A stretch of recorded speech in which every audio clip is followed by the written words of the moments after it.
udumo kuNkulunkulu kweliphezulu nokuthula emhlabeni kubantu abathokozelwa nguye uJesu Kristu inkosi. uJesu Kristu inkosi. Siyambonga ke siyamdumisa uNkulunkulu kakhulu ukuba sikwazi ukuhlangana. Ngiyethemba ke ngezwakala yonke indawo. Niyangizwa ngale ngaphandle? Oh ngiyabonga. Ukuthi nakho ke ngingasekudineni kwiprogram. Khona abantu abebehleba nje la. Angeke baphume la ku WhatsApp. Noma kuthiwa umuntu athandaza vele athandazele ngibona ama levels ame phansi. Ngiyacela sikukhumbule lokho.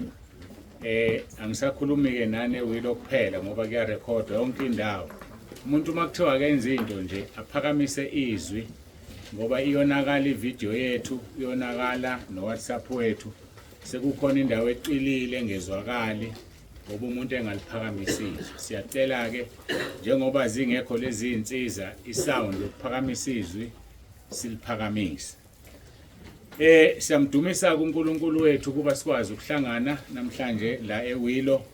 Kuzovulwa ibranch yaseWilo ngokusemthethweni kade iqalile isebenza. Kodwa ke ivulwa ngokusemthethweni nathi siyaqala ukufika la. Nani nonke ke nikhona ngikholwa ukuthi abaningi benu abaqali bakhonza khona la. Ake ngibone izandla zabakhonza la. Oh. Awuthani khona. Siyambonga kuNkulunkulu, siyambonga. Nonke nikhona ekhaya lezwi. Oh, akungabikho umuntu osebranchini ethize angabibikho ekhaya lezwi ngoba kunezindaba ezizomeqa. Ngicela ukubona abangekho ekhaya lezwi, abangekho egroupini. Oh, wena wedwa ngane yami. Hayi kuhleke. Umenye ubani? Uye lo seduze kwakho.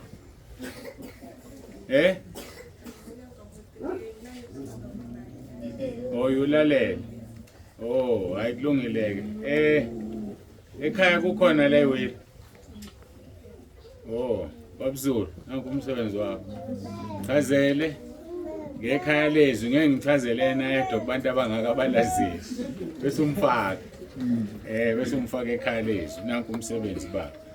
Siyambonga kuNkulunkulu wethu kakhulu nangaye ubabuzulu.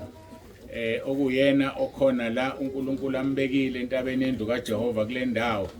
Siyabonga kakhulu, siyambonga uNkulunkulu.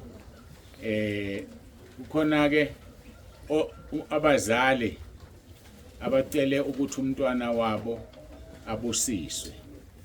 Angazi ke kube angazanga noma sekuqhamuka owesibili noma kusewuye lokuqala.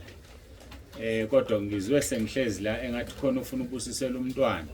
Kanti khona obebikile kimina phakathi nesonto. Ngicela ukubuza ke ukhona yena omunye umndeni ngaphandle kwaGumbi ufuna ubusisela umntwana. Ngenzela ukwazi ukubabili noma uyedwa. Oh, wena obucele kuBaba uZulu. Awuzange ucele. Uqala nje manje ufuna ubusisela umntwana. Awu. Inkinga ke le. Nangu omunye ekhuluma ngamnikela ithuba. Abengakaze nje ngikunika ithuba. Bengazi ke futhi kwenziwa njalo eWilo. Vela sukume nje umuntu akhuluma. Oh. Ukhonza kuphi? Oh.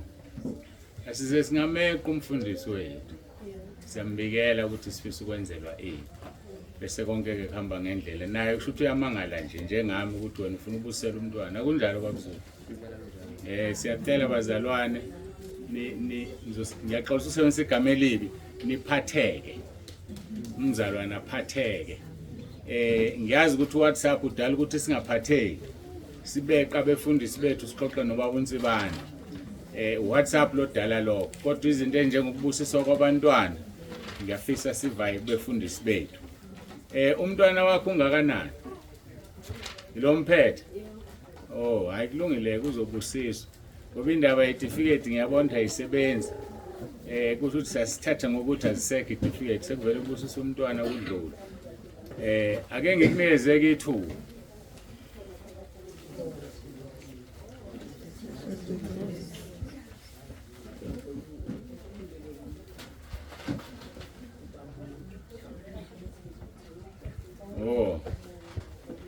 uyakhulekelwa noma uyabusiswa. Sikhuluma ngokubusiswa la.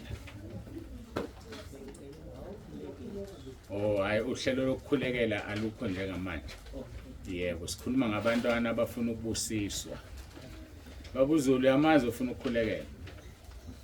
Yebo, ushilo. Uye lobo reporta ngani? Lo bengireporta ngawo ubanzi ngobile wakamvelase. Ufuna umntwana ubusiswa. Ubusisela umntwana. Baphi ke bona?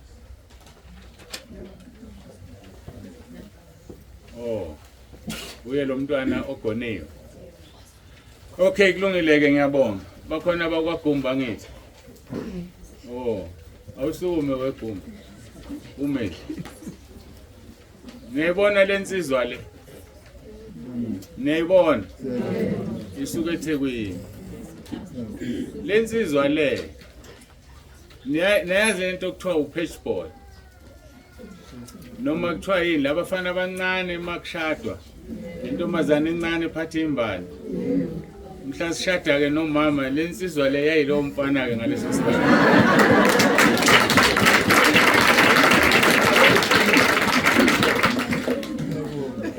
Umshado wethu njengamanje sekusele kancane uthi 40 years. Kusho lensizwe ngaphezulu kwa 40 years.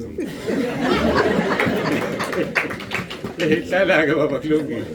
Yabona ukuthi ngiyicalculate iminyaka yakho vele wamangabe. Phela ungeke ube upage boy uzalo. Kusho ukuthi ke uma thina sesiclose kakhulu ku 40 years asizukusho ukuthi kuningi. Kodwa sekuseduze kakhulu. Kungaphansi kweminyaka emithathu kuhlangana u40 years. Lensizwa ke yayikhona. Mina bengasayiboni ngoba kulolu ukubona umfana ongaka esekhulile sengaka. Kodwa ke wazi ishoke wazi introduce umama ke besambona ke naye ngicabanga ukuthi ngoba wayazi abazali bakhe. Siyabonga ke bazobusisela umntwana ke nabo. Ibona ke bengibazi abacelile partner song.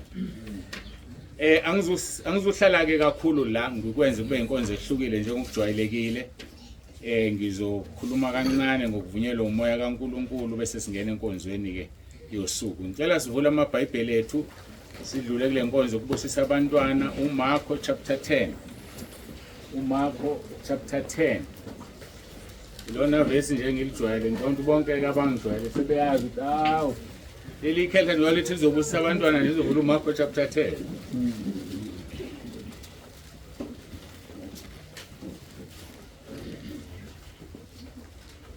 So funda uverse 13 sidine kuverse 16. Ake ngikhulekeleke zonke inkonzo esizongena kuzona.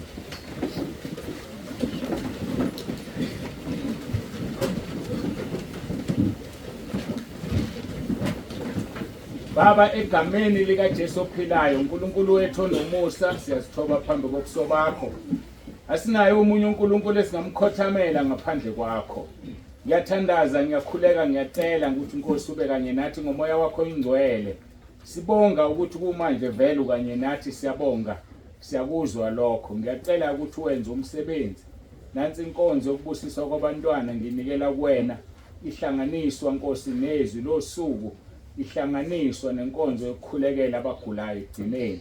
Siza kuwena ke uNkulunkulu wethu ngaphandle kwakho asiyindawo. Ngaphandle kwakho Nkosi asisuki la. Sicela ukukhona bakho sicela ipresence yakho nakule ndawo. Siqalekisa imoya amademoni amadevil worshippers asewila wana ndawo la. Sifafaza igazi lakho Nkosi phezulu kwaleli tende nangaphakathi ezihlalweni nakubo bonke abahlezi la. Imelana nomoya omelene nokulalelwa kwezwi lakho. Siyacela Nkosi ukhulume usebenze. Yonke imimoya noSathane uqobo ngiphonse esihogweni ngegunya engilinikezwe kuMathewu 18:18 noMathewu 16:19 ngithi ngegama elinamandla lenkosi yethu uJesu Kristu ophilayo. Sebenza ke Nkosi ngendlela emangalisayo nakuyo le ndawo. Ivulwa le branch Nkosi ngokusemthethweni wena kade wayivula emaphakadeni. Gcwalisa Nkosi umndeni wakwaZulu okuyiwona Nkosi obekile kule ndawo. Babusise Nkosi ubabiyele nemndeni yonke khona manje. Ibusise uyibiyele na yonke imndeni elalele ku YouTube nelalele ku WhatsApp. Siyakhuleka sithi ngegama lenkosi uJesu bonke obafelile nobathandayo nobadalela inkazumulo yakho sibanikela kuwena babiyele ngoJesu Kristu inkosi yethu uJesu Kristu inkosi. Amen.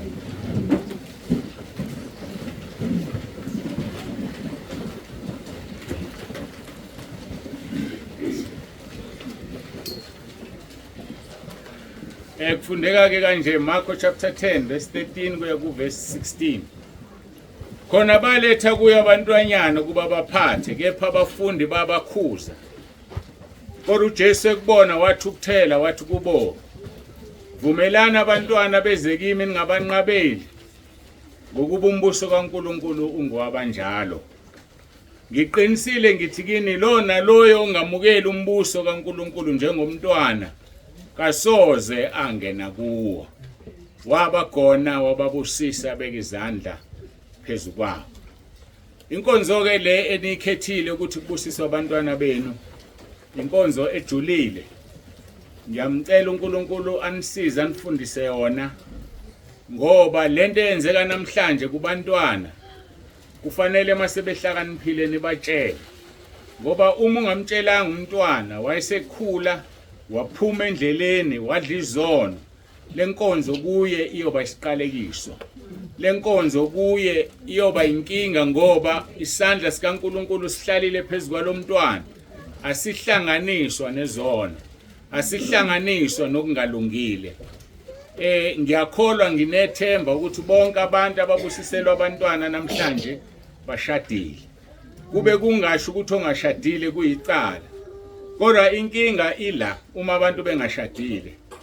Mhlawumbe ingane ihlala nawe uthanda ibusiswe, izobuya ivakashe kubo uma wena umama wayo.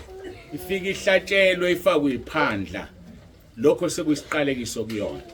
So uma ingane yakho ungawazi ukuthi awuzuhlala nayo njalo, futhi awuzukwazi ukulawula abakubo mase beyihlabela, kungcono ingabusiswa leyo ngane.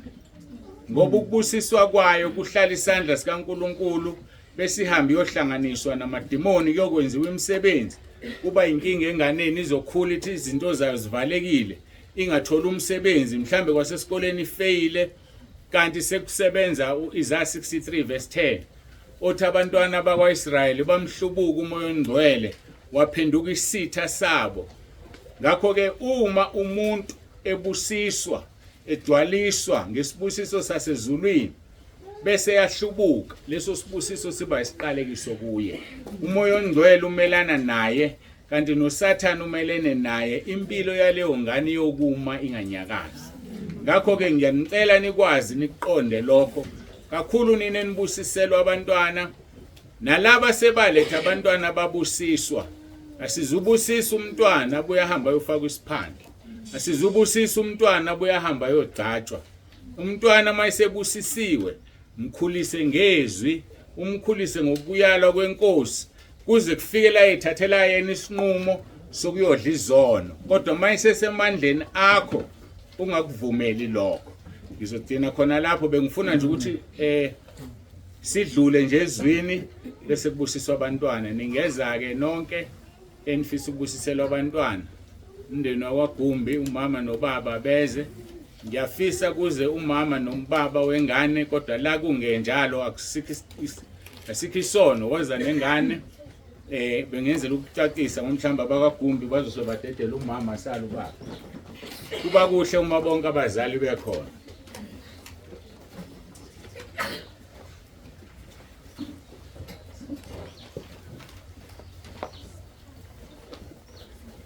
Sonenga nje simela.